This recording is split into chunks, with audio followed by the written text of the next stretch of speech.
What's up, everybody? Good morning. Welcome to another Engadget Podcast live stream. I'm Senior Editor Devindra Hardwar. This morning, I'm joined by co-host Sherlyn Lowe. Hey, Sherlyn. Hello. Hello, Deputy Editor Sherlyn Lowe, and our podcast producer, Ben Elman. Hey, Ben.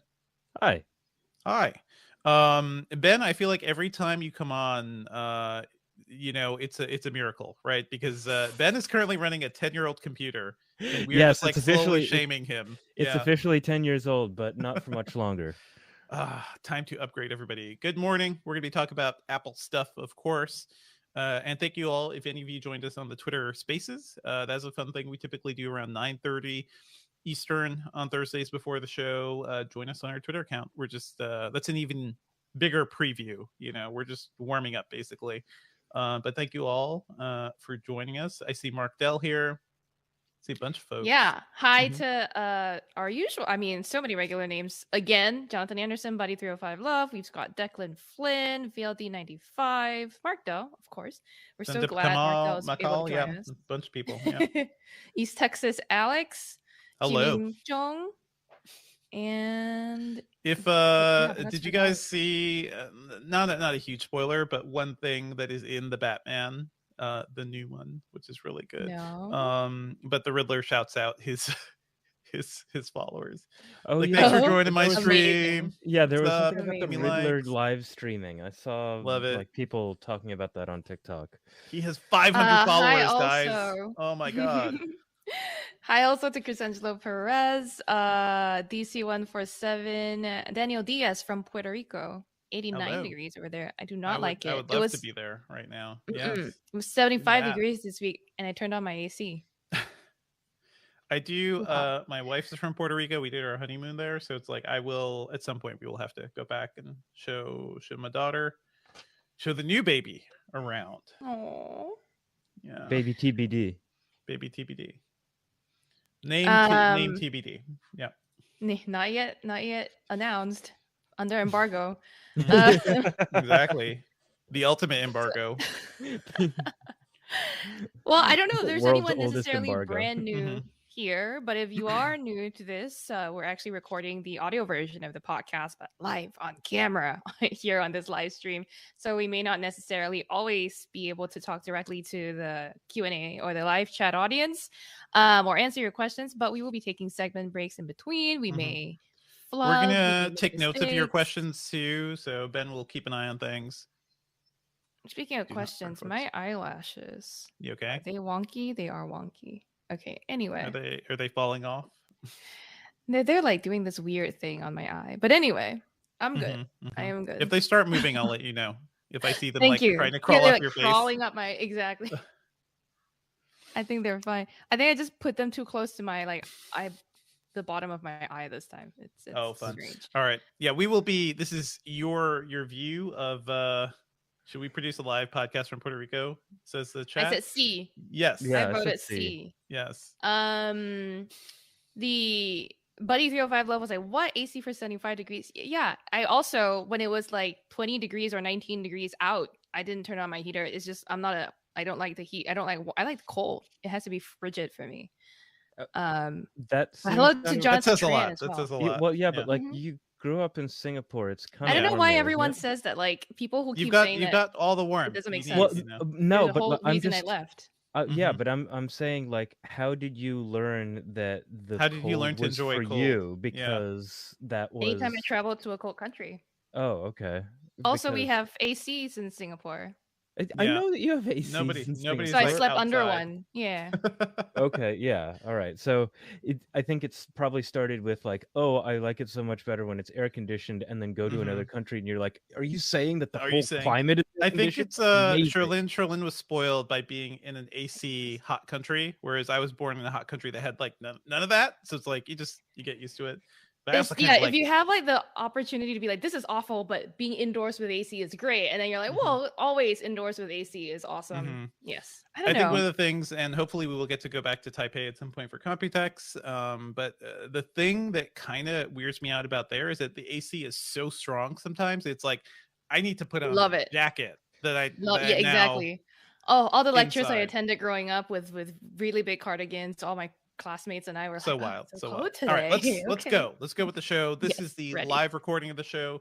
Again, yeah, we won't be able to talk with you guys directly, and you'll get to see all the mistakes we make. But please, be sure to subscribe to the audio show too, so we can see that people are actually listening to that. That's always helpful. So wherever you get podcasts. Okay, I think we're good to go. Let's All right, move. let's talk about Apple stuff. Okay. What's up, Internet, and welcome back to the Engadget Podcast. I'm Senior Editor Devendra Hardawar. I'm Deputy Editor Sherlyn Lowe.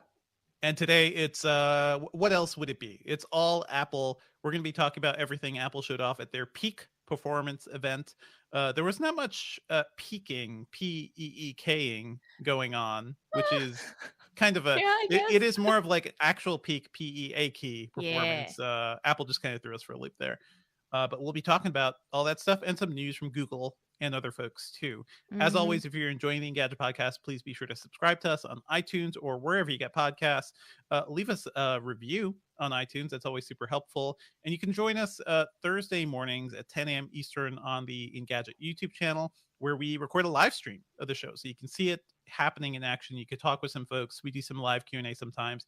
It's always a fun time. Okay, I'm going to throw it to you soon, Sherlyn. Okay. I'm adding something to the show notes. Sorry. Yeah, that's fine. Okay.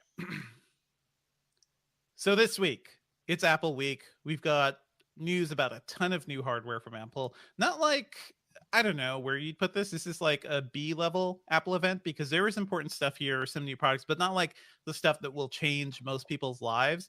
And we'll be talking about all that stuff. We've got the new iPhone SE. We've got the Mac Studio, the M1 Ultra chip, all that fun stuff. Sherlyn, you've already talked about this quite a bit on our post-event recap. What is, now that you've had a couple days with the news, what are your big takeaways so far? I think what you said right off the bat was like, what a great way to describe it, right? Because it's not the event that unveiled the devices of everyone's dreams. So I feel like people were disappointed that there was no new MacBook Pro, no new like flagship level iPhone. This is definitely not the time of year for the iPhone 14, but people somehow it's not the time of the year for new it. MacBook Pro either, right? Like we just got new MacBook Pros in the fall, so you got a 14-inch and 16-inch, guys. Enjoy them.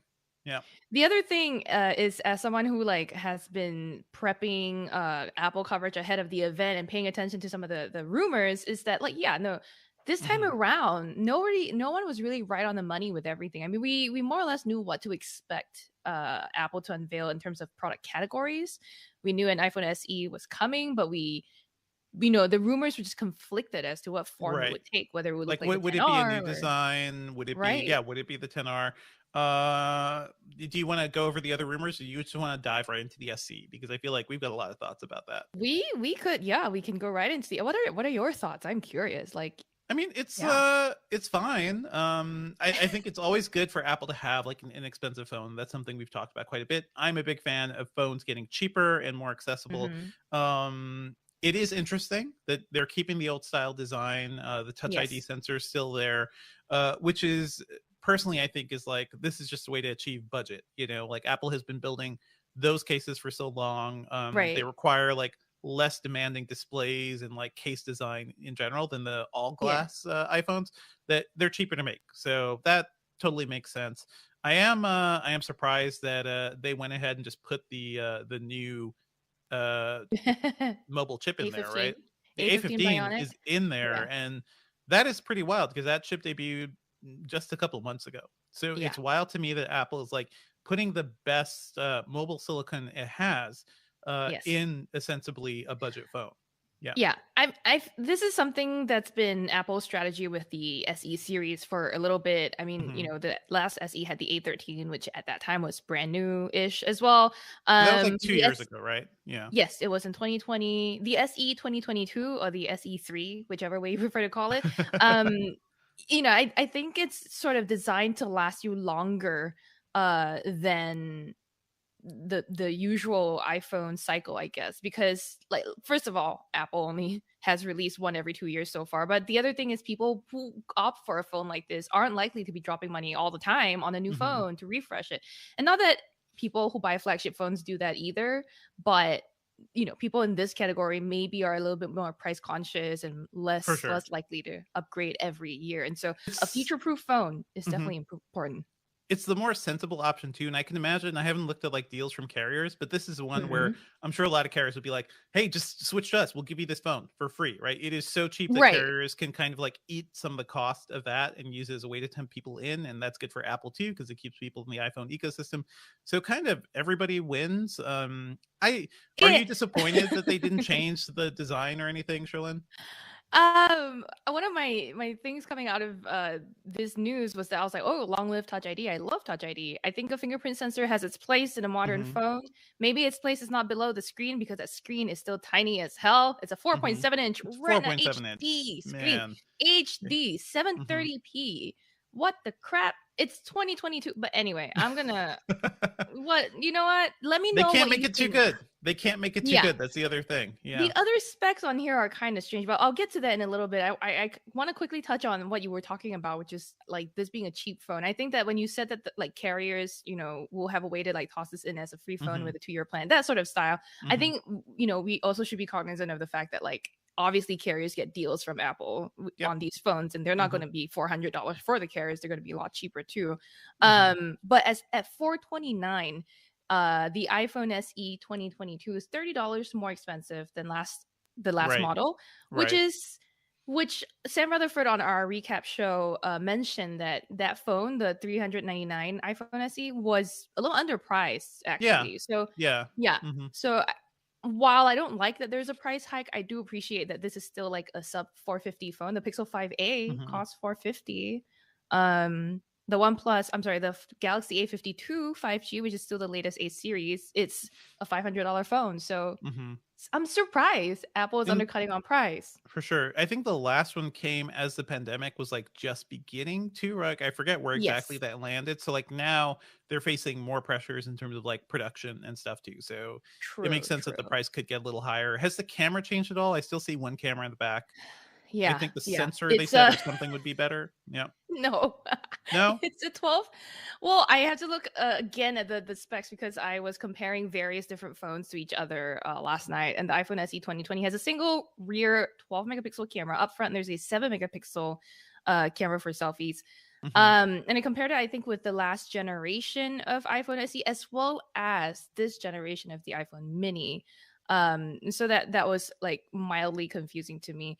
But the older iPhone SE had also a single rear 12 megapixel camera. So it does look like almost exactly the same hardware. I obviously would have to ask Apple to confirm if it's exactly the same hardware. But yeah, no, what Apple did say is improving on the photography side of things this year is the A15's ISP, and the newer processing, enabling things like live text in your app, in your camera app.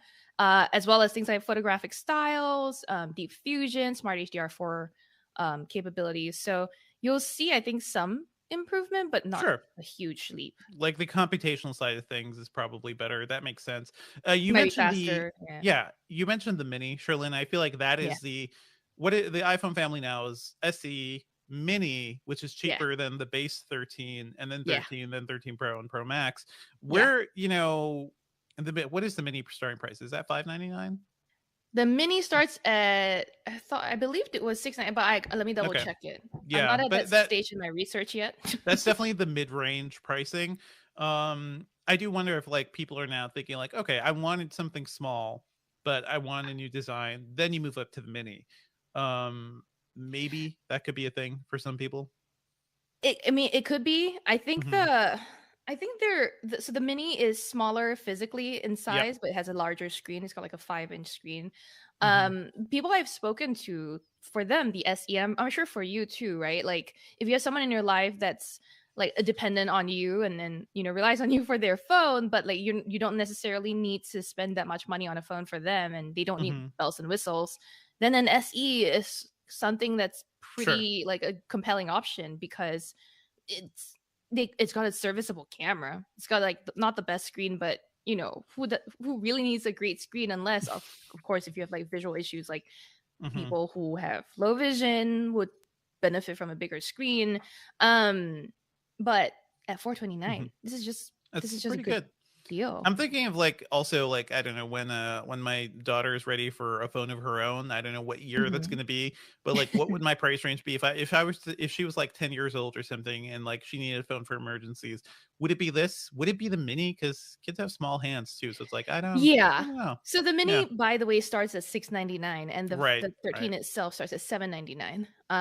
So That so makes it is sense. a jump of about $270. But I think that's why we'll never see the SE get like a big design upgrade, because like the mini, hey, you want a nice small phone with a new design and a slightly bigger screen, the mini's right there. Go get the mini. Yeah, go get the mini. But the problem with these small phones is that like battery life remains a huge concern, and let's not forget the SE this year comes with 5G, and it's controversial because it's just sub 6 5G, which means it doesn't support millimeter wave, which means I don't know that Verizon was very happy. I think I saw some tweets. Who cares? I don't think.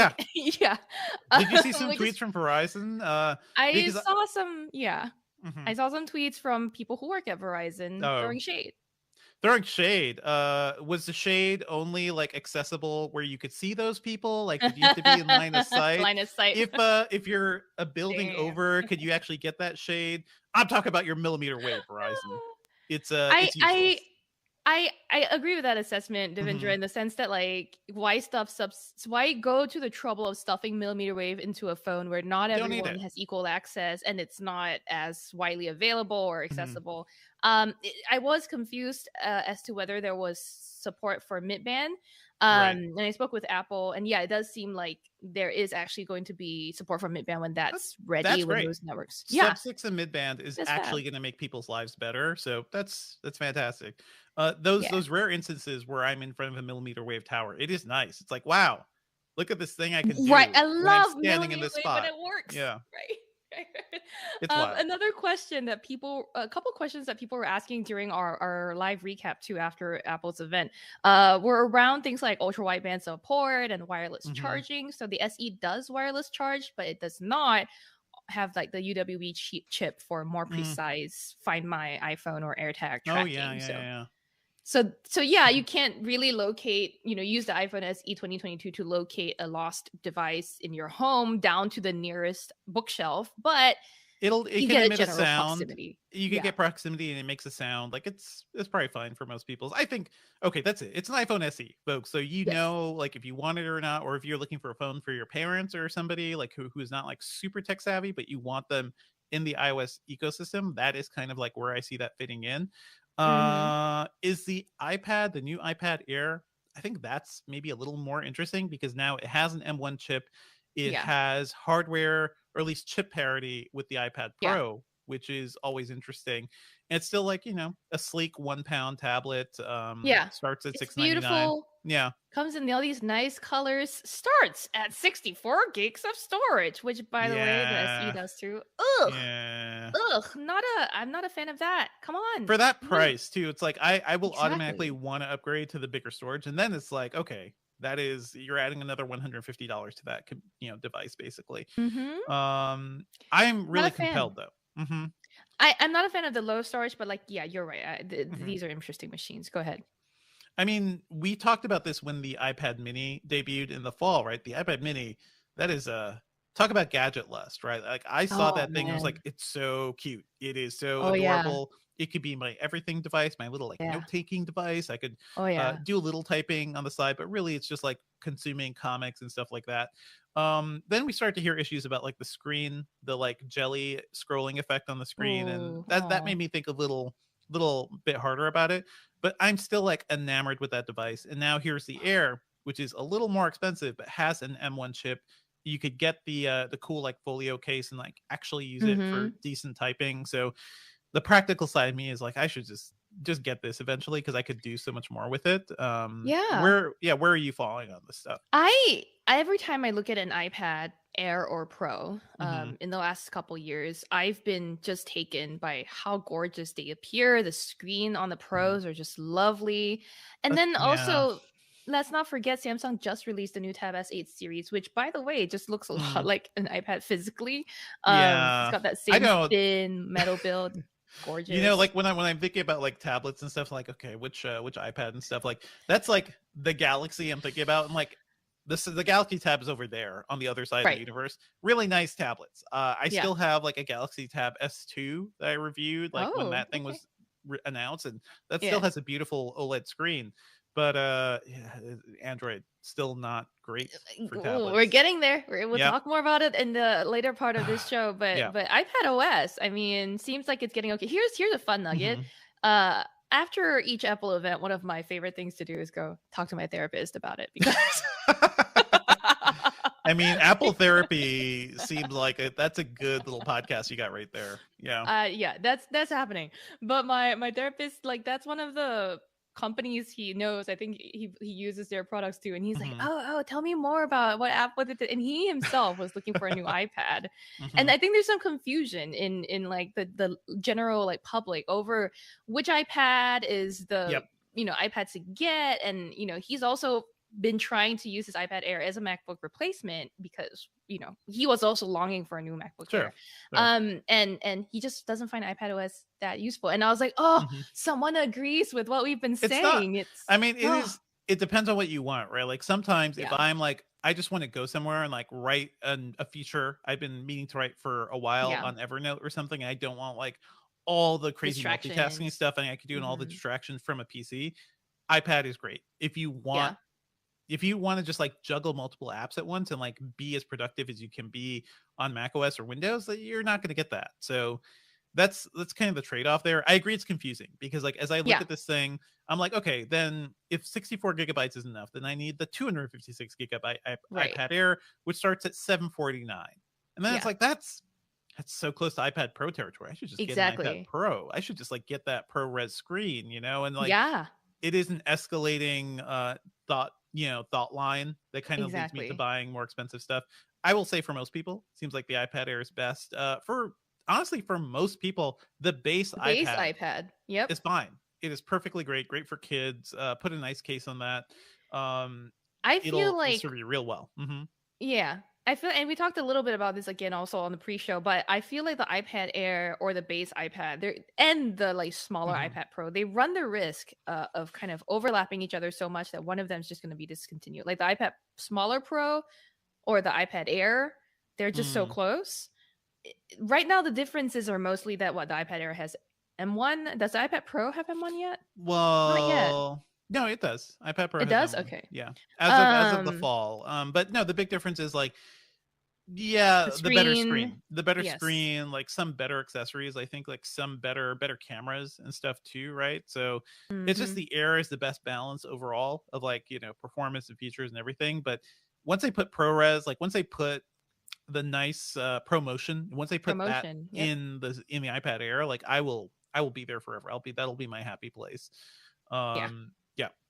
These look confusing, gorgeous. I'm not sure I'm getting one, but there you go. Speaking of gorgeous, I also want to quickly shout out that there were also 2 new iPhone 13s, a green and an Alpine green.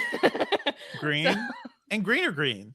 Green or green? Green. This is a color. I was like looking at minivans and stuff. Like Toyota is using a very similar color for the Sienna. It's called woodland green. So like green gadgets are kind of a thing right now.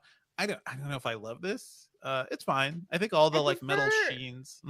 Yeah, I prefer the green on the iPhone 12 series. It's a little paler. But this one looks nice too. The pictures look boring, I think. I feel like, but in person, I think they might look better. It's a green iPhone, folks. What do you want from us? Anything else you want to add about let me just see. Wait, is the question coming in? While you answer that question, I also want to say before we move on too quickly or forget, that Apple also announced Friday night baseballs on TV Plus with the MLBs, live sports coming to TV Plus for the very first time. So it's a significant deal for them. Yeah. I don't really care about baseball, but I think the idea that you're getting live games right from within Apple TV Plus, like it is kind of a path forward, like maybe Major League Soccer games, maybe international soccer games for the Ted Lasso audience. Oh, man. I think a lot of them will also be like, man, watching soccer is not as entertaining as watching Ted Lasso. No. Yeah. Oh, well, yes. Compared to I used to play soccer. I used to watch soccer games. So yes, it is. Yeah, I agree. I did both. you need a lot of stamina for either one. So I hear you. I hear you. Which of the greens looks most like gum to you, Sherlyn? Like gum? Like gum, Neither like of them look like wintergreen gum, double mint gum. Oh, neither of them. They both look olivey. if that makes sense. They're more like army green, olive green. The 13 Pro has this sort of frosted finish that's similar to the rest of the colors in the 13 Pro lineup. That helps it add this sort of like sheen that might be nice. I don't know. I prefer the Series 12's the iPhone 12 series is green. So, but it's definitely better than the Pixel 5a the Pixel 5's Sage. So there you go. Sage. I mean, that's a good one. Sure. Yeah. Anything else you want to mention about the iPads or the iPhones? Because I want to get into the fun chip stuff. Yeah, we should get into the highlight of the show. This was an ultra show, wasn't it? All about the ultra. It's all about the ultra. I feel like that should have been the tagline, just like really get us thinking about what it is. But the kind of like the most important thing I think Apple announced is the M1 Ultra chip. It's the company's fastest chip for computers ever. And essentially, it's kind of interesting. It is basically two M1 Max chips, which were the fastest ones that were in the MacBook Pro before. Two of those kind of just stuck together because they actually have this like interpolator. There's something, a die-to-die interconnect called Ultra Fusion that links the chips together. And that is pretty cool. Apple says that the bandwidth in that layer is up to 2.5 terabytes per second. So even though you've got two chips put together, there's not like going to be any slowdown in communication between them. And it is like everything about it just feels like what you get if you put two M1 Maxes together. It's a 20-core CPU with 16 high performance and 4 high efficiency cores, has a 64-core GPU. It can support up to 128 gigabytes of unified memory. That's 128 gigabytes of RAM. That's not just insane for like what you'd use in a computer, but also video editing apps or anything, or 3D rendering apps will be able to address that memory as video RAM, similar to like what is in a GPU on a PC. So it's like that's insane. That is a wild amount of addressable memory, and it's going to get really expensive to get to that point once we're looking at the Mac Studio. But this chip is interesting because it's basically like Apple has kind of reached the current limit of what it can do with its 5 nanometer chip design. So where do you go from there? You stick two of them together. It reminds me of the days of like late 90s, early 2000 Windows desktops, and even like Macs did this. But dual CPUs, 3 CPUs, put them all together. That's how you get a little more power. And Apple's essentially recreating that. Do you have any thoughts about this chip, Sherlyn? It's just like so nerdy, but so powerful. No, the fusion method sort of draws to mind for me the way like Intel had that like stack architecture thing, right? But it's not the same, obviously. It's just, for me, it's like, okay, I guess that's where we're going with chips now, is to like just find more ways to AMD has something called Infinity Fabric, and that's what connects like the GPU portions and the CPU portion of AMD's like Ryzen APUs. They're those like chips. It connects everything together. So this is becoming more and more important. It is fascinating to see Apple kind of go here so quickly right after they introduce these chips. And also every time we say Ultra Fusion, we just got to go Ultra Fusion, like Dragon Ball, please. Oh no. And you got to do the dance. We got to do the little dance. Never saw. Where's Julio, there's your meme animation goal for this episode. Fusion DBZ dance with this chip. But yeah, it is it's cool. They're saying it's up to, let me see here, up to 8 times faster graphics than the original M1 chip. It's gonna be because this thing is like looks aimed like it's at 8 desktops. times bigger too, by the way. 8 times, I mean it's 2 M1 Max chips put together. So yeah. But this thing is aimed at desktop performance, so like it's probably not gonna be in laptops at this point. So like power consumption, they're not aiming to be as power efficient as like they needed to with laptops, but it's still better than like competing x86 chips. Apple says it offers up to 90% better power per watt, so like the amount of like energy it takes to produce like high performance stuff. That's pretty cool. Yeah. Good chip. Good chip. Yummy Sounds, chips. yeah. I love a yummy. good chip conversation. Yummy, Mhm. exactly. Ranch chips are my favorite. No, I'm kidding. But it did seem like one of my favorite things from after the event closed was when we had our post-show recap. Our live stream viewers were like, the next chip will be called the Ultra Superior Hydra or something. Like, I mean, I'm the one that threw that name out there, but there were just a lot of great ideas. What do we think? Is Apple done with the M1 series? Is the next time it reveals a chip, the M2, or does it have one Probably. more M1 up its sleeve? Okay. Probably. I feel like Ultra, I don't know how much more Ultra plus Hyperbole. Ultra, like Yeah. you're gonna go into like was it My Hero Academia, basically plus Ultra. That would be fun, actually. But Oh, My Hero man. Academia branded M1 chip. But no, this Yeah. feels like the end of this, like before they give us an M2 or something like that. I think the main thing we are waiting to see, like, what is going to be the new MacBook Air. That is like the super Right. popular computer that it's a year and a half old now. That was like the first M1 branded MacBook Air. And it was cool. That was a really cool MacBook Air, but it didn't really change much compared to like previous gen MacBook Air. So it's like we're waiting for a real redesign. We're waiting for maybe some new chips in there. It may not be an M2, but if it is an M2, we probably won't get it until the fall. So we'll see. Yeah. There's still time from now until then. Yeah. This chip, where's this chip going? Yeah. This chip is going to be in the Mac Studio, which is there were rumors of a new what was it? Mac Pro? Mac Mini? No, Mini? there were new rumors. Pro? Yeah, Mini. there were new rumors of like the Mini. Yeah, take that sentence again. Just go straight on. into rumors of new Mac Mini. There were rumors of the new Mac Mini, but it turns out it's basically this. It kind of has the same footprint, but it looks like a couple of Mac Minis put together. And this thing is kind of a powerhouse too. Like it starts at $2,000 with the M1 Max chip. So that's going to be a 10-core CPU, 24-core GPU. If you want the M1 Ultra chip, that is starting at $4,000 for that whole thing. I'm just like looking up the pricing here, and the price escalates pretty quickly, like depending on what you add to it. I saw a tweet that the maxed out version, I think it was Marquez that tweeted this, the completely maxed out version of the Mac Studio was like $8,000. It was like $7,999. I'm just looking at everything here, that's a lot of money, but also I think for people who are going to demand the kind of performance you could potentially get from a machine like this, that could be useful. But there are also it has a lot of ports at the back. It has ports up front. It has like all the stuff a desktop professional would probably need, but it's still a sealed box. It's not like user upgradable in any way. I hear you can open it just like a lot of other hardware, but you can't really get at much because the M1 is a SoC. It's not like the RAM is in there. Like everything is kind of in there, so you can't really do much. I'm sure people will be able to open it up and maybe get access to the SSDs or something eventually. But really, this is supposed to be a sealed box. And I think a lot of people are like, they're still waiting for the new Mac Pros, which Apple has been talking about for years now. They even hinted at it at the event here this week. And they were like, they're not ready to talk about it yet, but it's coming soon. My bet is probably WWDC, right?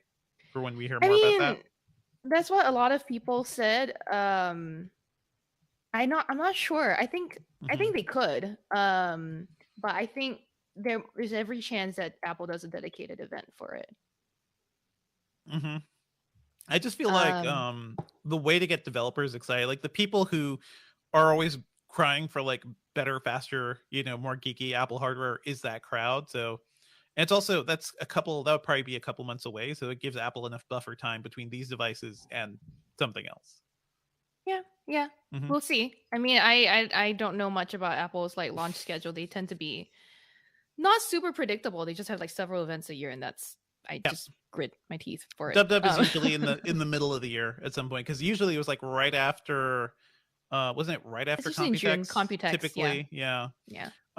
Beyond that, so the Mac Studio looks good. We will be using, we will be looking into these things eventually to see like how they perform. So here's a good thing to put. If you saw the Mac Studio, you immediately needed it. What are you going to use it for? Because I feel like that's the thing.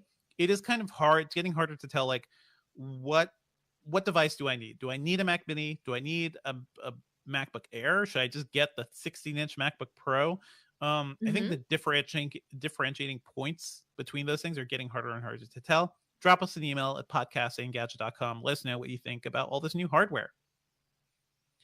One other thing Apple announced is the new Mac Studio display, or the new 5K Studio display. It's a 27-inch 5K screen. It costs $15.99. It has an A13 processor in it. Did not expect that. But it's basically a new Mac monitor. It has a built-in 12 megapixel ultra wide camera, which is kind of what the chip is dealing with. It's dealing with center stage and a bunch of audio stuff. Right. It's fine. It's cool. It seems like a really nice Mac monitor. What do you think, Sherlyn? Well, the funny thing that came out overnight as news was that like this is not just a Mac monitor. Apparently, it can also work with Windows machines. Oh yeah. Although we don't know like how center stage and everything will be compatible. Oh yeah, no, none of those special camera features are going to work. It's just the cameras and speakers will work as normal, but you won't get the like Apple style features like center stage. I don't feel like that's not news. You expect that even old Mac monitors worked with Windows right machines. You would think it's fine. Exactly an output, like just read it as a normal output. But the other thing that I saw a lot of people talk about was how 27 inch is just kind of a bad size. Like people were hoping for a bigger 32 inch maybe. Bigger would be nice. I would love to see Apple like get into like ultra wide territory, which is my like sweet spot for monitors right now. In front of me right now, folks. I'll be writing about this later. I have that new the Alienware 34-inch QD Oled gaming monitor. So it's like it's beautiful, it's fantastic. It also costs less than this thing. Than this Apple display. And that is kind of wild to me. The Apple display also only has a tilting stand. Right. If you want the ability to just pull the monitor up and down a little bit of height adjustability, that's an extra $400. And when I heard that, like just a part of me just like started screaming because I don't know why you're doing this, Apple. You don't need to make a $1,600 monitor, a $2,000 monitor just for a stand, just for height adjustability. Yes. Just wild to me. And then also you can flip the screen vertical, which like cool. I mean, I can see the use cases. Yeah, with the specific stand that adds that. But I mean, not to like, say that like using it in vertical format is not a huge bonus for some people. Some people prefer it that way. But just adding that $400 premium for that and the height adjustability, it's ridiculous. It's ridiculous. Like almost every Dell monitor I see, like all the way down to like their super cheap $200 and $300 monitors have built-in height adjustability.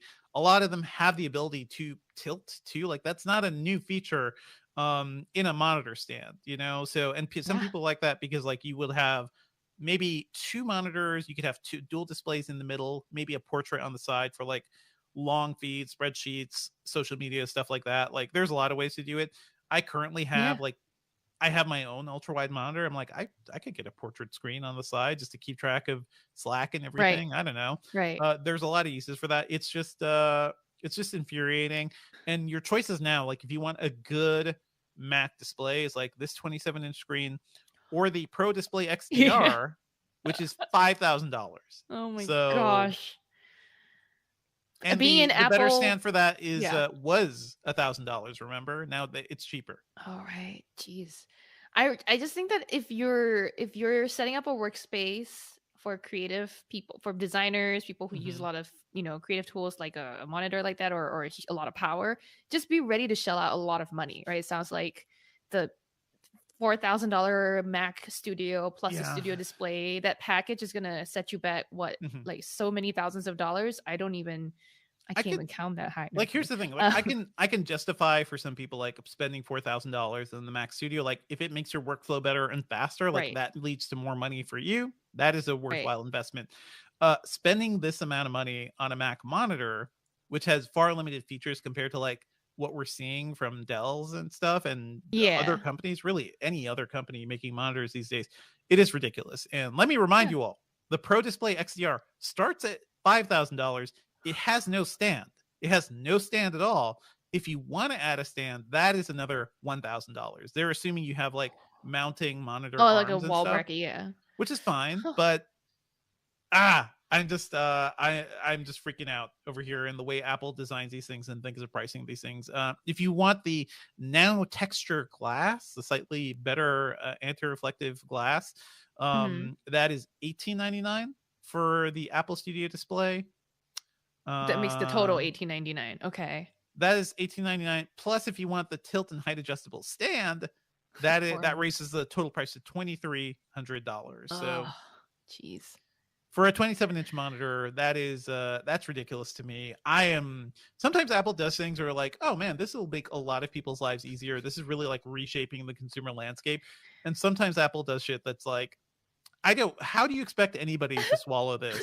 But somehow it happens. Didn't they make how much was that microfiber cloth that they sold last time? Was it like $50? Yeah. I mean, it's good microfiber. I guess. Could make my skin just glow, I guess. I don't know. One of our live chat viewers, Mark Dell, says, can't we buy wheels for the Mac Studio? And this reminds me of that. Didn't they have like some kind of tower that had its own like that was the wheels for the last Mac Pro were also super expensive. And they got cheaper. You probably don't need wheels for the Mac Studio because it's a cute little boy.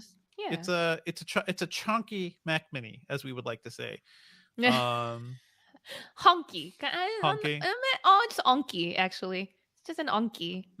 Mac Pro Mini, Mac Mini. Yeah. But I'm seeing a note here saying the microfiber cloth is actually $20. I think it was more expensive before that, but still, even $20. Think of like what the multi-packs of microfiber you can buy for far less. Anyway, folks, let us know, what do you think of the Mac's this Apple Studio display? Is it disappointing? Would you just rather pair like a Dell monitor, which Dell makes really good monitors? I think people don't like talk about this enough, but their screens are generally good. They have good warranties. I like their hardware a lot. So would you rather have something like that with your Mac Studio? Let us know. Podcast@engadget.com. Okay. Do you want to do Q&A and then we do some Google news? I think we have Cool. Yeah, we have time to do a quick Q&A. Shout out to Drew Carmokar, D-Man, Danny Wong, dude named Charlie, who are here. I saw a question about not addressing live chat questions, and I'm not sure if that's about us or about something else. But anyway, we can't do it in the middle of a recording. Answering the live chat questions. What we're trying to do, what we always try to do, is make sure that the people who are just listening to the audio don't get confused, because like it wouldn't be that fun for you to just listen to streamers answer questions when you can't. Sometimes it is. Right? Sometimes it is fun, and we do throw it in, but not generally. Only if like Mark Dell had a funny comment. Mark Dell, you had a funny comment that says Devendra and Sherlyn touching fingertips and turning into an M1 Ultra. Oh yeah. No, I would turn it to, that is where the Mac Pro comes from. Like until we master our Fusion Dance, there will be no Mac Pro in this universe. True. Yeah. Do you know the Fusion Dance, Sherlyn? No, I do not. I told you I don't watch DVDs. I didn't watch. Well, I watched some Dragon Ball. I did not watch all of it growing up. So I was much more of a Cardcaptor Sakura girl. I mean, I like Sakura. Shout out to 25 years of Sailor Moon. I think that just celebrated an anniversary. I actually didn't watch Sailor Moon either. So because like that was our Saturday morning cartoons, and I just didn't. I just love Cardcaptor so much. I would wake up to watch Cardcaptor and nothing else. Cardcaptor's good. That was a good show. Clamp for the win. Any questions from the I see one thing I didn't mention in the episode was like the Mac Studio display is only 60 hertz too. And again, if you want the high refresh rate Apple monitor, you can spend $5,000. Ridiculous. It's crazy. This Dell monitor right here, I got to look up the exact pricing, but I believe it was under 1,500, and it's a 175 hertz, beautiful QD OLED. I mean, I almost am not surprised at this point, but that doesn't mean I don't think it's bad. Yeah, during this Apple section, we were spending a significant amount of time talking about my laptop specifically. Yes. And people were like, oh my God, can't believe you're running a 10-year-old thing. I promise you, I'm not running a 10-year-old thing for that much longer. Yes, it's a 2012 Retina MacBook Pro, and it was a good MacBook served me well. That was a good MacBook Pro. The Dell monitor, by the way, is $12.99. so much cheaper. And I'm ready to review this thing and call it like the ultimate gaming monitor. It's $12.99. Doesn't seem so bad in comparison. Because now. of the stand? A No, stand that you can everything. adjust the height of? I could do everything with the stand. I could tilt it, could go all over the place. So I guess the A13 cost that much. Like, what is the difference? $400, $500? I don't think it's just the Yeah. A13. It's also like, yeah. What's up, Ben? User Buddy 305 Love said that 64 gigabytes should be banned in today's devices. That's true. We spent a bit of time talking about future proofing when we were talking about like iPhones and stuff. Chris Angelo Perez and I were talking about how I actually both Chris and I prefer phones closer to the budget phones because of stuff that I've been talking about for years now. If it's going out with you every day is a new possibility for it to get broken. Yeah. Do you want to ruin your budget for several months because of a totally understandable accident? It makes sense. It makes more sense to have a budget phone, but you want something that is a little bit more future-proof. And yes, 64 gigabytes on a phone these days, not going to cut it. Chris Angelo Perez had a question. Are Windows users who can use these apples? Are there Windows users who request for? No. Windows people, like the vendor has pointed out a few times, have a lot of other options. You have so many other options. So many. They're just better. I've seen so many pretty looking displays at all of these like events that we've attended in the past. And although all the PC displays can work on Macs too, like there's no big prevention there. Right. It's crazy. And then I think I saw another question. There was a little bit about the longevity of the SE20. So Drew Carmokar, you want to get a phone before June, your budget is $650. You want to use the phone for at least 4 years. What are your options? That's a great question. Love that question.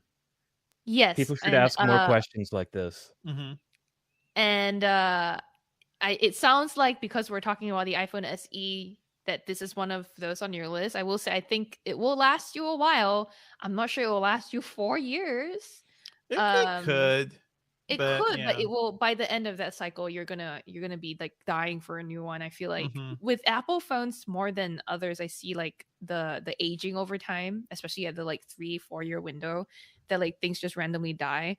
My cousin was telling me that their Apple Watch, I think it was the Series 5 or something, was just like dying on him randomly.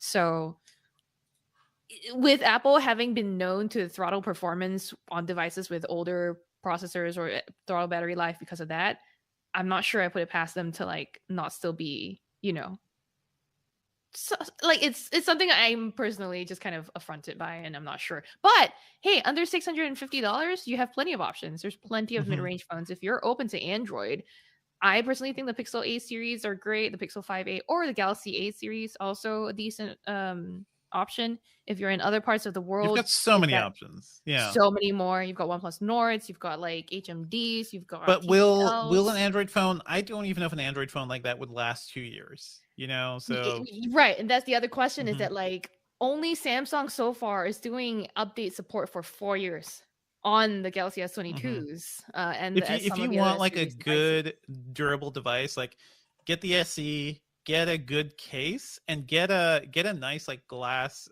cover for the front panel too. Like that is something like I started using with my 13 Pro. It's like, oh man, they are so much better than they used to be. It feels seamless and will protect my screen. Yeah.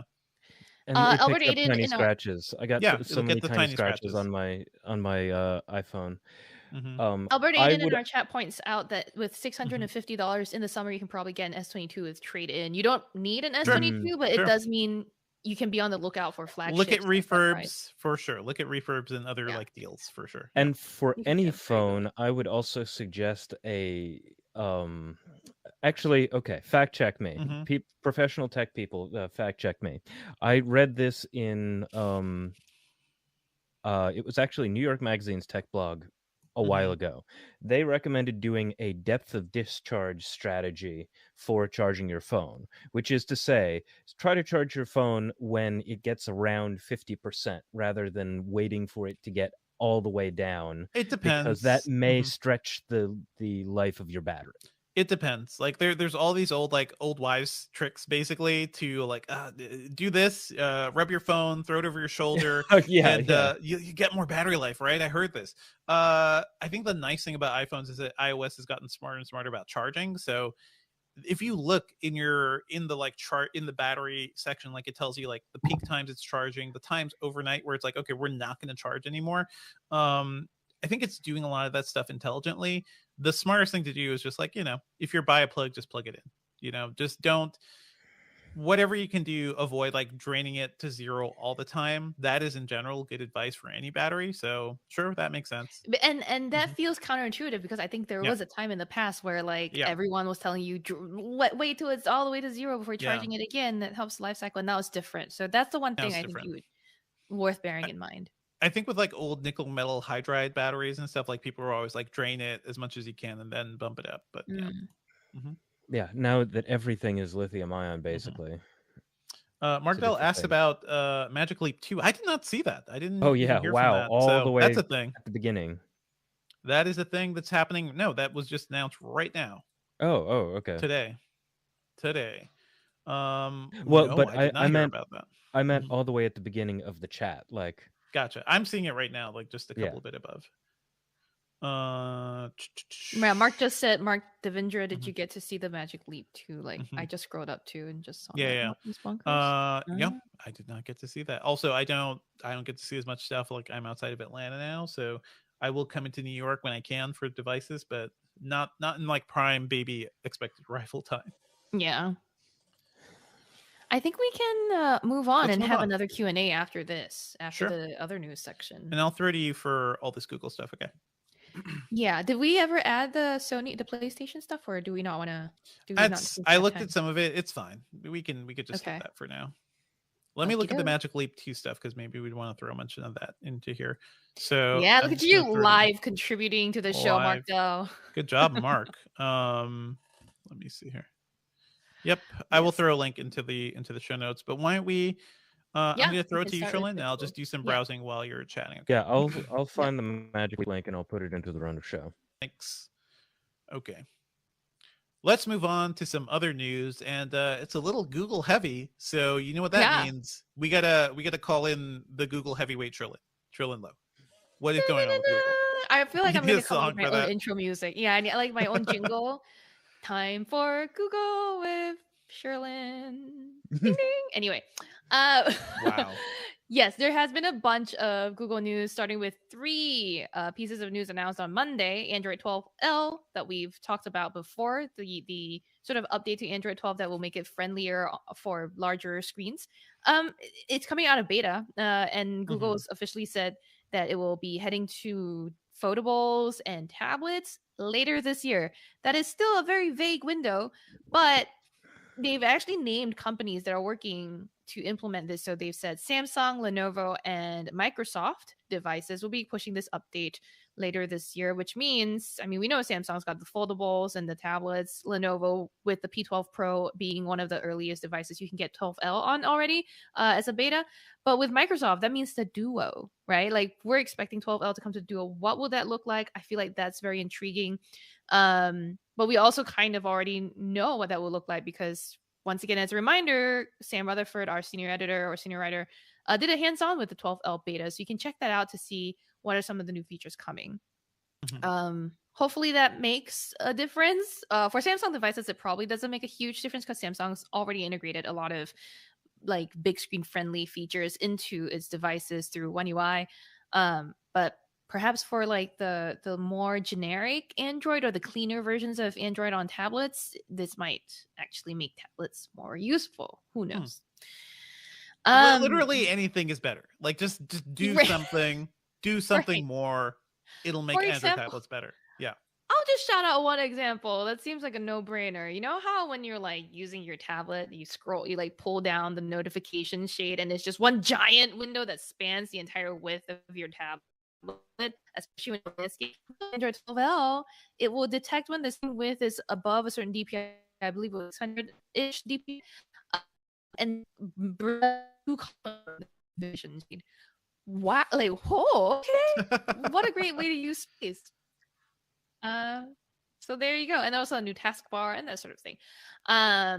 But yeah, that's coming later this year. I guess it's just something to look out for. We won't know really how much this will impact or make Android tablets any better than iPads, right? Like we were saying, I don't know. iPadOS It's limited, too late. It's too late to say like better in any way. But if you can deliver, if you could give me like the features of the iPad Air or even the iPad Pro, like give me a $400 10-inch tablet with like fast motion, a really nice screen, like then you have my interest, then I'll be thinking about it. And like a good keyboard accessory, like give me a great $300 to $400 device that kind of does all this stuff, and then I'll be thinking about it. Yeah, for sure.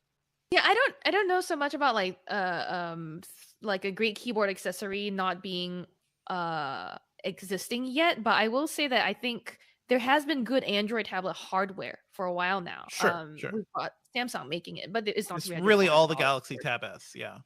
Right. But and Samsung's one of those companies that doesn't really need that huge boost from Android 12L, like we said. But will it make it closer to iPad territory? Maybe. I'm not sure. I remember, was it the first Galaxy Tab S or was it the S2? But they had this like launch event in freaking Madison Square Garden. Like I walked into like one of the smaller portions of Madison Square Garden, and like Samsung just had a bunch of OLED tablets lit up, and I was like, okay, that's kind of cool. That is something iPads aren't doing. And then they were really the only ones innovating. I feel like Google has been asleep at the wheel at tablets for so long. So hey, this is something. Speaking of like things that Google is good at, I'm not sure this is necessarily something good at Chrome, right? Chrome's been around forever. I love Chrome as a browser, but what Google announced this week too is that the next version of Chrome 99, is going to be a lot faster on Macs and on Android devices. On Macs specifically, I think the claim is that Chrome on Macs will outperform Safari, which I guess if you want to keep people using your browser on other platforms, speed is one of the things to be concerned about and to upgrade. So if y'all are speed demons when you're browsing your web, I'm more interested in like the just Chrome using less RAM, I guess, or just. I mean, yeah, I feel like the curse of being the dominant browser is that you inevitably become terrible, right? You become a memory hog. So many things will go wrong, right? And the curse of like that happened to Firefox, that happened to Firefox. Poor Firefox. I think from the beginning that was what was going on with Internet Explorer. So it kind of happens over and over again. Yeah. People like lighter browsers run faster. Who knew? But anyhow, that's one more piece of info for everyone that uses Chrome browsers. There are some interesting updates from Google this week as well about some features that debuted on the Galaxy S22 phones that were at the time supposed to be exclusive to the Galaxy S22, and it seems like they're no longer. For example, on Monday, there was news about a new Pixel feature drop. That's what Google calls them. And it brings improved captioning, translating, and live sharing on Duo, Google's video call app that basically nobody uses except when forced to. Duo now gets the same live sharing features that the S22 series had, which is sort of similar to Apple's SharePlay, but it's not the same. It's not as deeply integrated. It's basically a screen sharing feature, live sharing on Duo. So would this convince some of you to use Duo to talk to your family and friends over Android?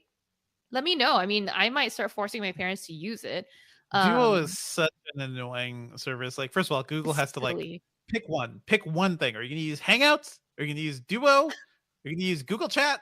I guess Google Chat became Hangout, but it's very confusing. I don't know what's going on there very now. Hard to use. I know. Hey, but one thing that did stick around is Google's messages. They're somehow, not giving up on Android messages, the app, failing to like make RCS really a real thing, whatever. But continuing in the theme of bringing things that were first exclusive to the S22 series to the rest of Android, we've got YouTube previews in messages. Great. Hey, now all Android phones will get it instead of just the S22s. There's also a bunch of other, the emoji reaction thing that we've been hearing about for a while now. Now it's finally officially going to roll out. You also get a thing called organized inbox where you can, just put the messages that are more important to you in a Mhm, priority mhm. folder, that sort of thing, and just like a whole ton more updates coming to Android. Sure. There's I don't even, you can read the articles on Engadget.com. I will shout out that Live Translate now works offline, and Google pitched that as an accessibility feature, which does, it does make sense if you want to see captions for videos or things that are playing on your phone, I believe. Yeah, those will now work on Cool. when you're Do you want offline. to mention? I see you also have some other Android updates around parking. Is that important enough to mention, or Android we'll Auto, just move on? now, yeah, I know. No, you can pay to park with your voice. Cheers. All That's right, actually good. that's pretty cool because like Cool. one thing I have to deal with now is occasional city parking, and it's like Yeah. you got to learn the new systems. Like, which app are you? Are you just like there aren't really coin meters Right. anymore, so you either have to look for like the little booth and get a ticket, or you use like some variety of a mobile app, and every county has a different app, and it's really annoying. So Yeah. hey, if I could just be like, okay, just pay for the parking, make my life easier, that's nice. I'd be down with that. Yes, absolutely. So, as someone who doesn't even have a car to park, Can't drive. this definitely, yeah. It's just Well, like really going down the checklist here. Yeah. yeah. So that's why that definitely not something that I Can personally you flag or highlight. drive, quote unquote, like I can quote unquote quote unquote drive. Stick is what I learned. I learned manual uh-huh. transmission. Didn't do the test. Did not manage to not kill anyone, which Okay. honestly, So in a really zombie a feat. apocalypse where you were forced to drive, you could probably figure it out at some point. I can go forward. You could The go main forward. thing is I never learned how to go backwards. That's kind of important. I know. Pretty I important. know. Like as the One time I hordes drove amass in front of you, and yeah. Yeah, I know. One time I drove a golf cart into a ditch because I was going backwards. That checks out. I'd Yep, love more of mhm, that story. mhm. Here's our car view again. Once again, car talk. Car talk. Oh no, Sherlin's driving. Oh no. Ah! Anyway, Okay, let's cut this because this won't be in the audio. let's go move on to some other news, and actually something that dropped as we were recording this. People were sending us links. Thank you, Mark Dell, in the chat room. Magic Leap announced the Magic Leap 2 AR glasses, which they look like a redesigned set. I'm looking at the hands-on coverage from Scott Stein over at CNET. Love his work around AR VR stuff. These look like better, more optimized glasses, and they also have this cool thing where they can like darken the outer world to make the holograms look a little better too. It's really interesting that they're still pursuing this. I know these are more like business focused glasses, as are HoloLens right now, and I think that's where a bunch of this business is going. But it did seem a couple of years ago like Magic Leap was just like dead, right? Like they lost the original CEO, the one who helped like that company raise $2 billion, like a bunch of money. And then like it was never really a consumer product, and even like the original Magic Leap glasses were kind of disappointing. Did you ever try those out, Sherlyn? I did. I found them like the visual was just a little too transparent. I just couldn't really see like it didn't feel real and immersive. It just felt like a demo product. I think that's what this kind of fixes by like it's like wearing sunglasses inside, it looks like, so it makes the holograms look a little better. The screen. There is a newly redesigned controller. I'm seeing like an AMD powered like hip pocket computer. It's an AMD processor. The last one just had a Snapdragon XR2, so this is a huge leap in performance. So that's really interesting, and yeah, hopefully we'll get to try this out soon. Unfortunately, like I'm missing out on some of these like really cool demos because I'm no longer like near New York. I am trying to make trips in when I can. Are you intrigued by this, Sherlyn? Like, would you want to try these out if you could? I mean, I recently tried out for the first time TCL's Next Air. Right. Their wearable, it used to be called Project Archer. They've changed the name so many times on me, I don't really know now. But no, that one actually felt very light and comfortable to wear. And based on the pictures I'm seeing on Scott Stein over at CNET's hands-on, they look kind of similar, right? The Magic Leap 2 looks also lightweight and comfortable. And he seems to find them really greatly improved. So I'm intrigued. I mean, that's where we're headed. I think the glasses format, rather than like a strap-on headset, is something that I find more approachable, something that I prefer. So yeah, no, definitely keen to test this out. And probably like these are the rumors we've heard Apple working on at some point, like some sort of AR Right. glasses product. So like something is happening in the space. It is clearly not ready yet. I'm really excited by a lot of the VR stuff I've seen and some of the AR stuff. Like I've tried out HoloLens 2 in a couple Right. demos. Like one time, it was like last year or a year and a half ago, like at the beginning of the pandemic, right after I moved here, Microsoft shipped HoloLens 2 to show off like their Mm-hmm. meta virtual chat system. Like it was really Right. wild to be able to just put on glasses and then like see people around me in my physical space. It wasn't just like Yeah. blocking out my field of view like the Quest VR does. So there's a lot of potential here.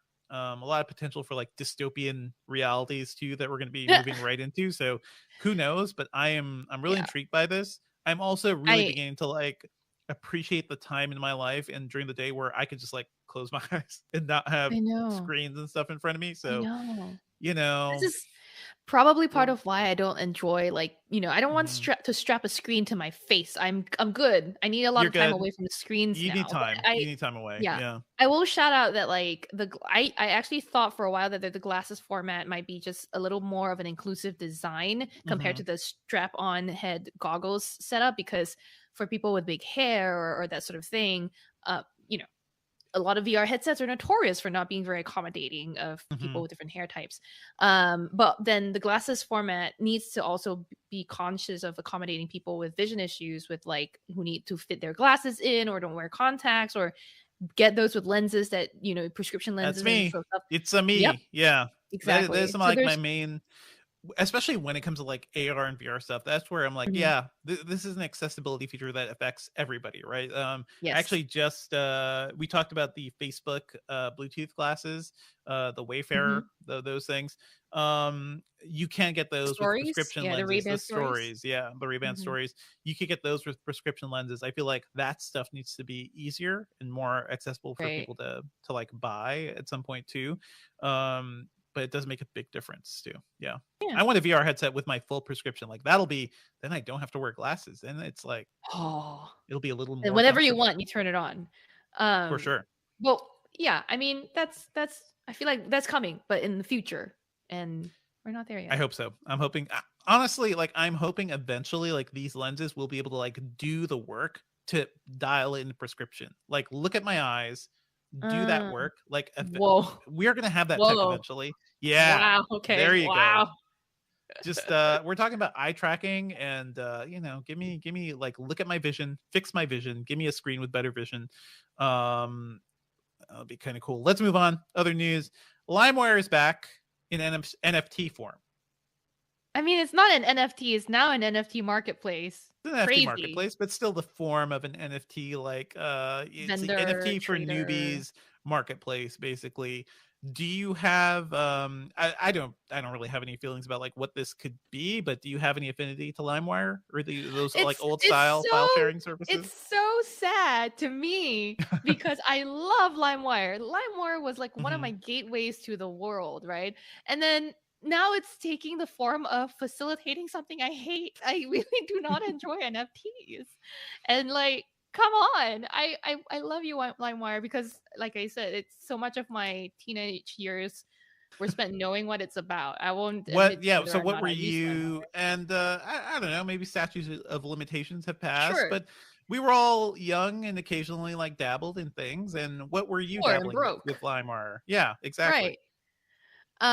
Certainly not for poor and broke people anymore, right? I don't think Hmm. of people who trade in NFTs as Not any way. NFTs, but yeah.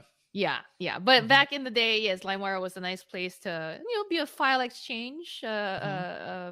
program and get things that I wouldn't otherwise be able to find in Singapore. It's more about like access, right, than it Hmm. is about trying to break the law for me. Because in Singapore, Yeah. there's just so much censorship. There's so many limits on Hmm. what you can watch. Oh man, It's were they really were cool they really experience. harsh about file sharing too? Because it seemed like Singapore went hardcore on many laws. Yeah. God, I got away with it. A lot of You got things. like I think I once got like a letter from an ISP. It was like, "We see I you did. BitTorrenting Batman Yes. Begins. Don't do that.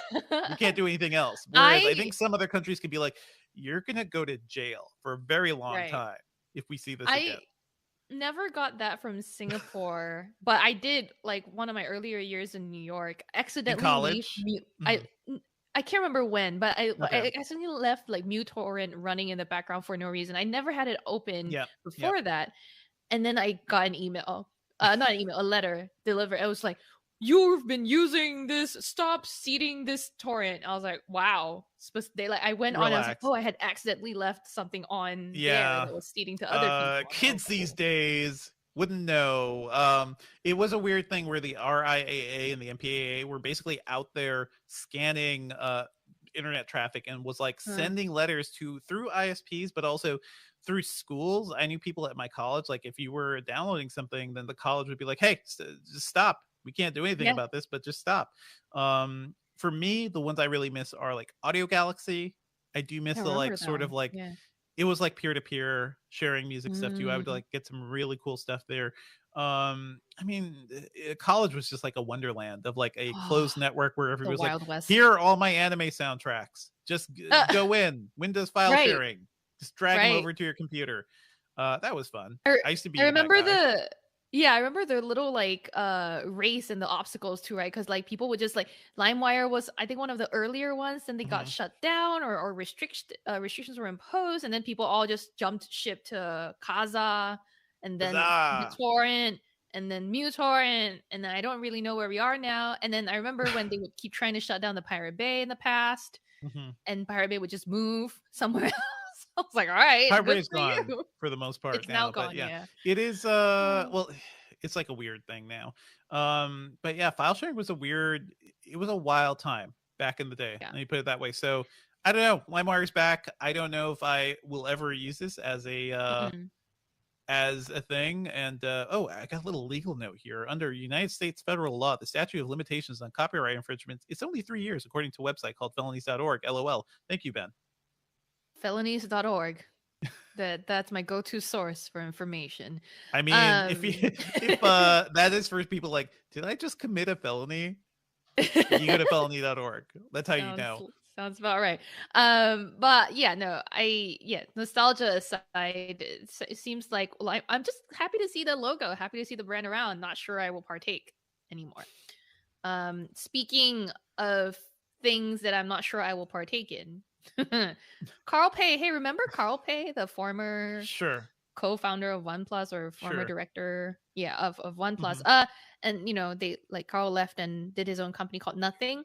Last year, Nothing launched some new headphones, earbuds. This year, people are stoked to like see if the company is gonna launch a phone, I guess. And we're hearing, or we got news this week that Nothing plans to reveal its 2022 roadmap in an event on March 23rd. Okay. Nobody's really sure what it's going to announce, but the wireless earbuds that it announced last year or that launched last year had this like transparent case design that let you see the internals of the device. Cool. Yeah. I know that our producer Ben is stoked if they bring this sort of style to smartphone. Clear gadgets. Yeah. I mean, I remember there was a heyday of that. Like, I think one of the Game Boys back in the day, like there was a Game Boy Advance with like a clear case. There was, of course, the original iMac. So it's like that was a thing for a while. Most recently, it was. For me, it was the Nokia phones that like you could swap out the case, and I always swap out for a transparent case. Always looks cool. I like seeing my tech. And if we're gonna go like full on cyberpunk, like I need some visible tech. I need to see some hardware, open wires and whatnot. Most recently, I think there was a Forza Horizon 5 custom, like a special controller for the Xbox Series X and S. Yeah, that is like slightly transparent. Looks really cool. What if Carl Pei just like opens a box and it's empty? It's just like nothing. I unveiled nothing. Nothing. You get it? This whole company has been a joke. Are you excited about anything, or shall we just move on? Okay, yeah, and I think I'll just cut it at the Carl Pei. Opening a box. Opening nothing. Yeah, that's fine. Let's move on to what we're working on. I am still in the middle of interviewing the Intel NUC 12 Extreme, which has become a long process, like a long process, bloody what do you got, fingers and whatnot, like getting into this case and everything. It is funny that this thing came right before Apple announced the Mac Studio, because like now it seems like mini desktops are getting like more and more interesting. So there's Again? that. Again, look out. Yeah. Again, I mean, you could do so much more with small spaces now too. So like there is a Yes. bit of a Yeah. battle going on there. That is cool. I wrote up the Kia Sorento, the 2022 Sorento plug-in hybrid that I tested a couple of months ago. I did a quick write-up for that at Engadget. Check it out. I think it's a really cool like family car. I'm really interested in plug-in hybrids, especially looking at like where gas prices are now. Mhm. The last time I filled up my car, that was actually my old car, the RAV4 hybrid. Gas was like $3.25, $3.20. I just went and filled up the Pacifica minivan. It is $4.25 down here. I know per the gallon. prices Like, are out of hand. crazy. There's a lot of stuff happening, obviously. So there's a lot of things affecting that. But now's the time where it's like, if you had a little bit of EV, if you had like 30 miles of EV, you just charge overnight and you could get that.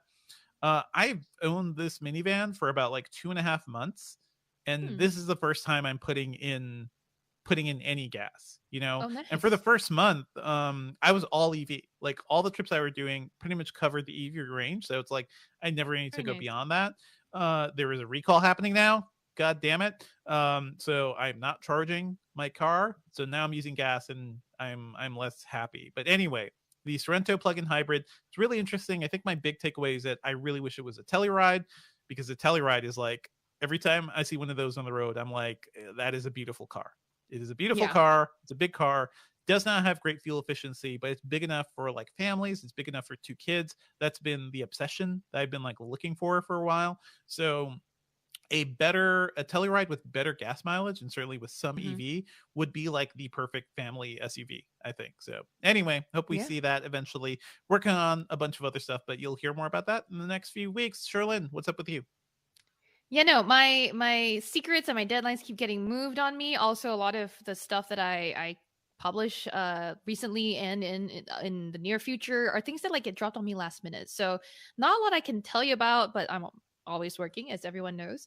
But I want to take this opportunity to draw your attention then to the people whose work I can talk about. Like, for example, our senior editor, Daniel Cooper, wrote an explainer about how Telegram found itself at the heart of the Ukrainian conflict. I mean, who knew? But also, Telegram is a good messaging app. I love it. It's great.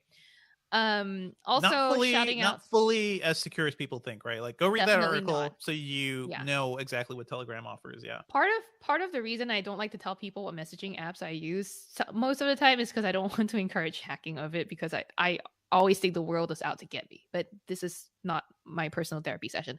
Moving on, Andrew Tarantola also wrote a story on Engadget called "Cities Turn to Tech to Keep Sewers Free of Fatbergs." Do you know what a fatberg is, Devindra? The big lumps of like fat that are floating around the oceans, in garbage, It's globs of grease and wet naps, and they block pipes. So there's a grease story is from bad, folks.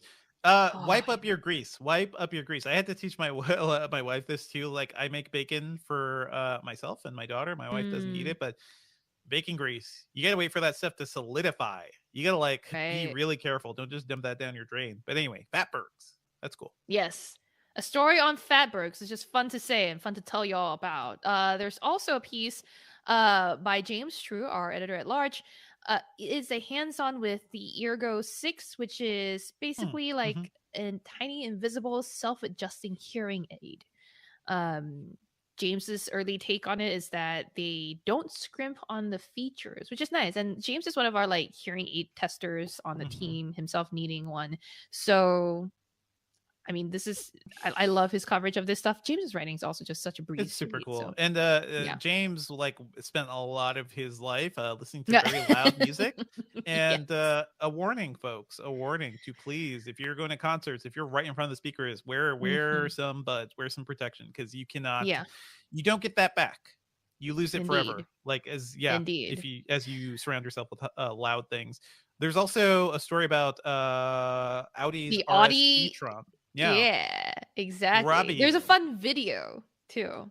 Roberta Baldwin, contributor to Engadget, who covers cars and really, really cool stuff. He drove the RS e-tron GT. So Audi's like really cool EVs on ice. So go check out that video. Looks like he had a lot of fun. Yeah. Yeah, and there's plenty more around Engadget that you can check out, but these are just something we wanted to highlight this week. Let's move on to our pop culture picks. What do you got for me this week, Sherlyn? You have a secret. Man, so yeah, no. So this is one of those weeks where like I didn't have anything to tell y'all to watch, but I dug into my archives. I have a list of like recommendations I keep handy whenever I need one, when my life's been so bad that I haven't been watching anything. So this week it's an older horror movie called The Deep House. Have you heard of this one, Dev? No, I've not heard. Man, of the premise alone is so interesting. It's basically this couple. It's a house underwater. Yeah, what? It's a house. Yeah, fully underwater. They're like they take their scuba gear, or I'm not sure exactly the right type of gear. This can't be haunted. Let's go to the underwater house. Totally not. Yeah, exactly. And then they go in and it's creepy. So it's a haunted house story, but with a interesting take. And the technology for me in terms of how they filmed this is also cool. Like the premise is that these two are like adventurers with a YouTube channel. So of course they've got what's coming to them. No, but they have this little drone, like underwater drone for their GoPro, and they send their GoPro drone around and ahead of them into these dark, creepy spaces, and things start becoming weird and scary. Gosh, it wasn't I have like no fear whatsoever for horror movies anymore. I just thought it was interesting. I actually laughed at some parts just because that's just me now when I watch horror movies. But it is. I thought it was fascinating. I thought the suspense was nice. Some scenes were very annoying because they were just like almost epileptic causing, epileptic fit inducing scenes. But besides that, this was an intriguing story. That's fun. So speaking of horror movies, did you see the trailer for Emma, the Sandra Oh movie? No, not yet. I will recommend that to you. Like Korean for Mother. It is a horror movie about her dealing with like the trauma of her mother and fearing of becoming her mother, and she's haunted by her mother. It looks scary. It looks like that sort of like I really want to watch that. It looks really cool. So there's a good trailer for that out there. Go check that out. I've been watching a couple of shows. I've been watching Our Flag Means Death on HBO. Yes. This is another show from Taika Waititi. So it has that like New Zealand sensibility of humor. It stars Rhys Darby as like a nice guy pirate. The photo we're looking at right now is Taika Waititi as Blackbeard. So wow, we haven't seen him yet in the show, but he looks like he's going to have a lot of fun. It's about a nice guy, rich guy, basically pretending to be a pirate. He treats his crew well. He pays them a salary. He cares about their social, emotional well-being. He's like a nice guy. But when it comes to like the actual work of pirating, he's having trouble being a murderer and a pillager and things like that. So it is that inherent comedy of like a rich guy pretending to be a pirate. Rhys Darby is really funny. The entire cast is really good. There's several Game of Thrones people in here, including Joel Fry and the guy who played Hodor, Kristen Narn. Kristen Narn is in here too. So they're in it together as like a pirate crew. I think that alone makes it fun. It's very sweet. It is really funny. It has that like vibe of Taika Waititi comedy. So if you like that stuff, and I really do, like What We Do in the Shadows, check this out. I've also been reviewing, I've watched all of Upload season 2 that we've gotten so far. And by the way, we've got an interview with the creator of Upload, Greg Daniels, former writer on The Simpsons, creator of King of the Hill, and many, many great Cougar TV Town. shows. Was he part of Cougar Town? Was he Cougar Town? That was the Ted Lasso guy. But they did collaborate on a bunch of things. / the Scrubs guy, yeah. Scrubs, yes. I love. But yeah, we really, both of us really liked Upload season 1. That is on Amazon Prime.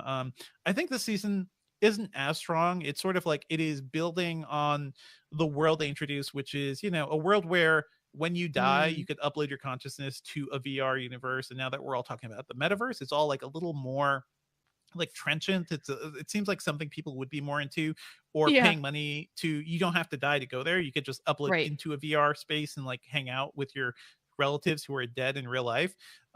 This season introduces like more concepts like the Luddites, the people who are very anti-tech, because it seems like tech has sort of like destroyed this world.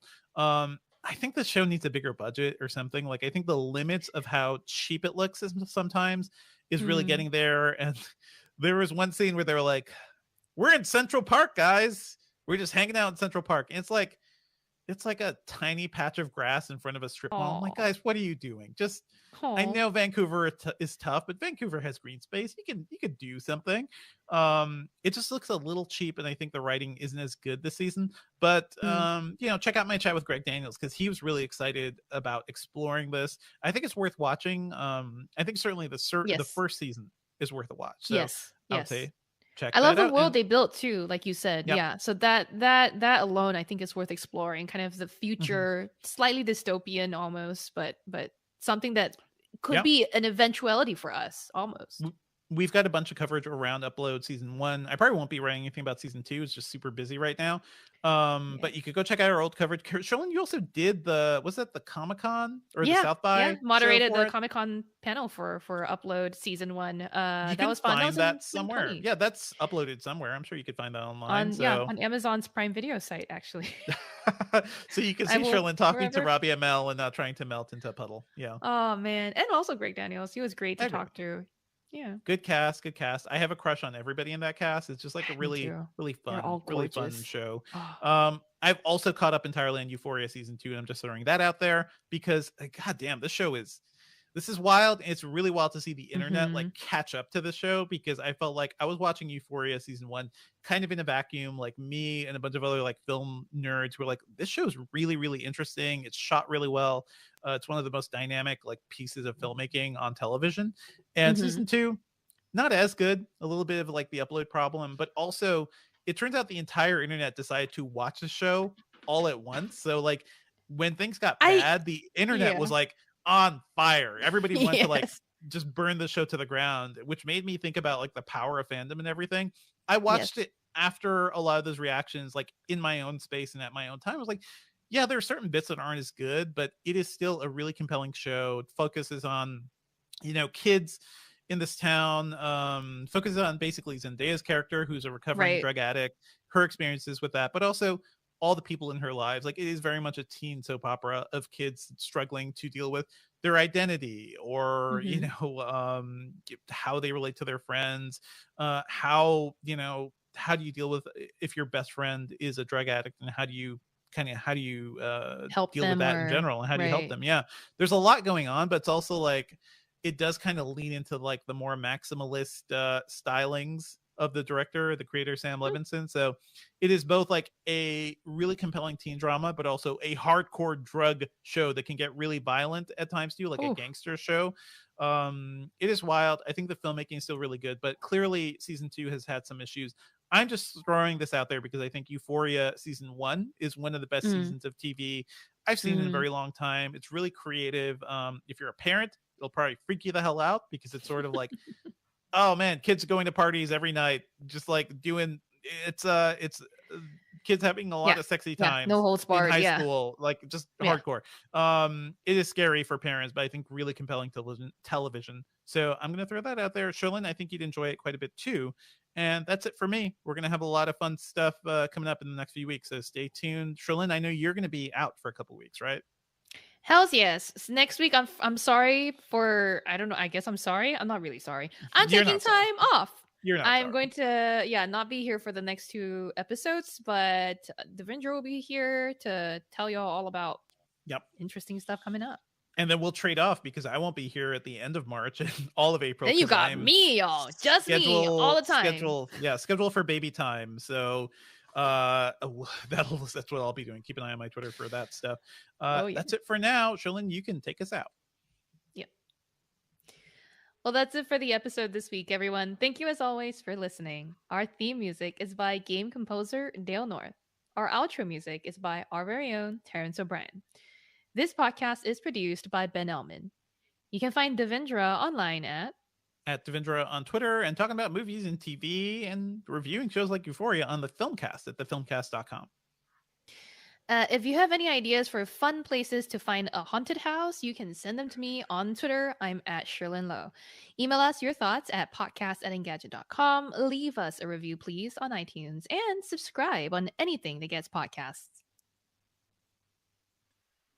Should we do Okay. the stay tuned after this for an interview with Thing? I'll do. You wanna do Yeah, that? Dev, I think it would be good if you gave Mhm. us like a solid, stick around for the interview with upload creator Greg Daniels, and then that'll be the end of the pick section. Okay, for sure.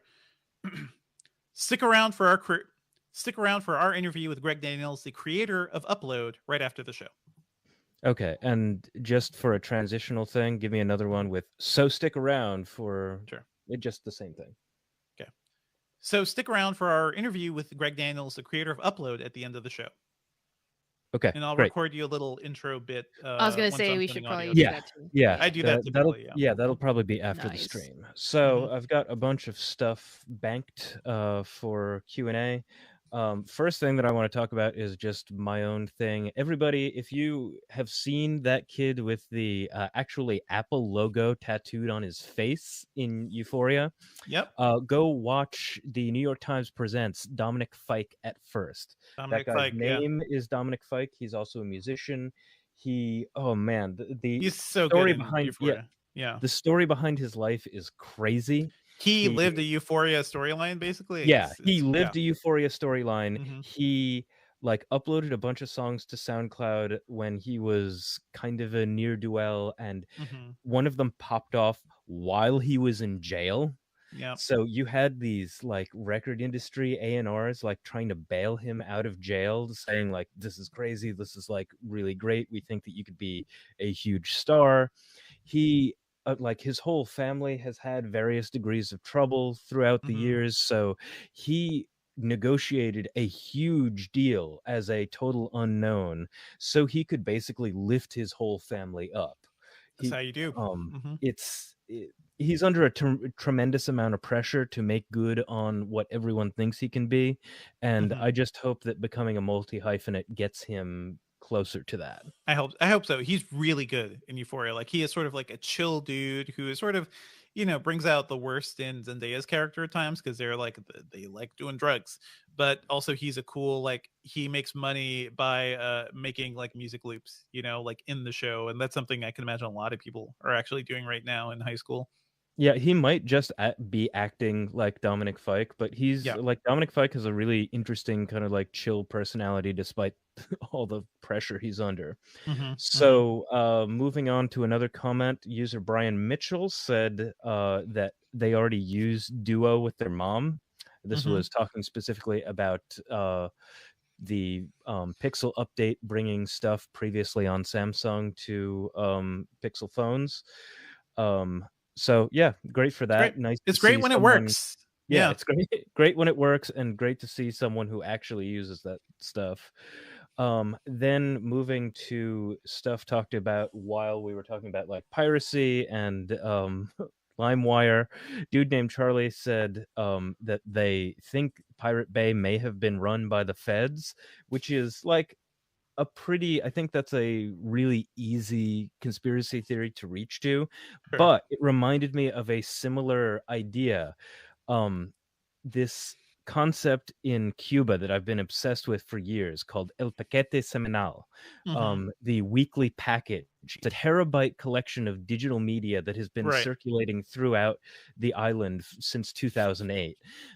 Because the internet doesn't have a lot of penetration to Cuba, and they probably like it that way.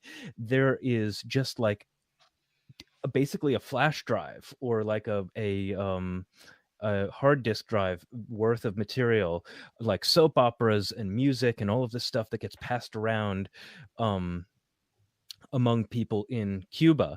And some people have theorized, because of the lack of pornographic material and lack of Mm-hmm. anti-government stuff in the package, that the Cuban government may be involved in its production, which I think is fascinating. Like, they know that people want like digital material, and they know that people are probably frustrated with the fact that they can't get onto the internet as much as they'd like. So maybe the Cuban government is bringing this stuff to them. I think The that's old sneaker amazing. net. Yeah. That is pretty cool. Any Then questions we want to shout out? I just wanted to say, The Buddy305 Love was talking about when we were talking about Android 12L. Buddy305 Love said Google should have called it Android 12 XL, and honestly, that is a much better name. Like XL, yes, for larger screens. I mean, L for larger screens already, but XL. Also, I miss Good the job. Pixel Well done. XL, so yeah, sure. Yeah. And then we've got, speaking of Buddy305 Love, just asking about what we think about the VW ID Buzz. I had to look that up, but then, yeah, I saw some headlines about it. That's the, like, 2024 VW EV microbus. Bus. Oh, yes, So yes. So I it's saw the that in the Love chat. Bus, It's but, the Love like, Bus. redone. I thought people were talking about the ID4, just like the SUV, which has been like average reviews. It's not like been super well reviewed, but the bus, I'm very, very compelled by the bus. It looks very cute. I am always thinking of like electric family haulers, and I don't know how it would compare to like a minivan, but I do know that thing is going to have like consumer and like shipping versions, you know, for commercial uses. So I don't know why it's a 5-seater by default. That is the weird thing. I think it's going to be 7 seats by the time it hits the US. It looks really cute. Have you guys seen it? I have not. Looks like Sorry. the old VW bus, but like a little more modern and a little sleeker. But yeah, and if you know anyone who's like into kind of like festival life or something, you know, going from Bonnaroo to Firefly to, you know, all of these other things, some of them, you know, have you know, internal combustion engine, you know, big cars, buses, whatever. Some of them will actually have school buses, but they'll also, you know, try to trick it out with tons of solar panels and ways that you can charge internal batteries, so you can run lights off of it and charge your phone and all of that. What I see in the ID Buzz is that it's just going to make that a little bit more seamless, because you can run all of that stuff off of the battery. I hope the battery is big enough for you to be able to camp out of it and run lights off of it for a couple of days, you know, while you're at a festival, and then just drive out without having to charge. I mean, that could be really cool. Quick shout out to, I'm going through the comments just to make sure we can get to most of your questions. And I see that Matt Smith said, "Hi, friends. You're going to go to jail for a very long time." But also, it's interesting to me that a lot of our live chat audience shouted out like Dieter Bone leaving The Verge as something that was surprising and crazy. Mark Dell and D-Man were talking about it. That's not something I'm going to talk about on this show. Just wanted to say we acknowledge your thing, and like we see that you're talking about it. It's certainly industry news. Moved on to Google, where he'll help shape you know, their product strategy and stuff like that in the background, I believe. But yeah, I'm not going to talk about that like right here, right now. No, but hi also, like I said, to Matt Smith, one of our favorite people on the show. Hello, Matt Smith. Hello, everybody. I think we're good. I think we should wrap up. Yeah. There's so much stuff. Yeah, I have a lot of editing to do, and I'm flying tomorrow. Oh boy. Okay. Good luck. Yeah, if anybody has recommendations for Florida, just shout them out to me in 2 seconds. But okay, so we're done. Why don't we shout out our video team? It's mostly Julio Barrientos and Luke Brooks. They're the ones putting us in cars and making sure that you know, you see all the fun video assets. I lost all the fun stuff. I lost my Steam there. If you don't watch the video stream, there's sometimes fun little memes put in there. There's currently Julio can put Sherlyn and I in a car together, which is always I love that on the live stream. That was great, actually. The best producer we have. Oh yeah, can you put me in the back? I'm the backseat driver of the show. I think all we have is middle right now, left, right, and middle. Well, okay, middle, but the middle is the back. You know how people on TV, seat? People on TV will also always sit in the center of the back seat. Yeah. When no one actually does that. No one's there. Yeah, you're low now. Okay, go ahead. Continue with your credits. Okay, yeah. So thank you to Julio Barrientos and Luke Brooks. It's powered by everyone in the chat. Thank you for sticking around. Thank you for reminding us. in this episode, we included something because someone in the chat shouted it out. So shout more things out in the chat, remind us and correct us, because that's really fun to do. If you've stuck around this long, rate the show on iTunes. You know better than the average person that we live in a world of algorithms, and if you rate the show on iTunes, it'll help us be seen by other people just looking for fun tech podcasts. If you watched the stream, just go to your favorite podcatcher and download the episode. It helps us with download numbers. It helps us stick around. And we'll see you next week. Later, folks.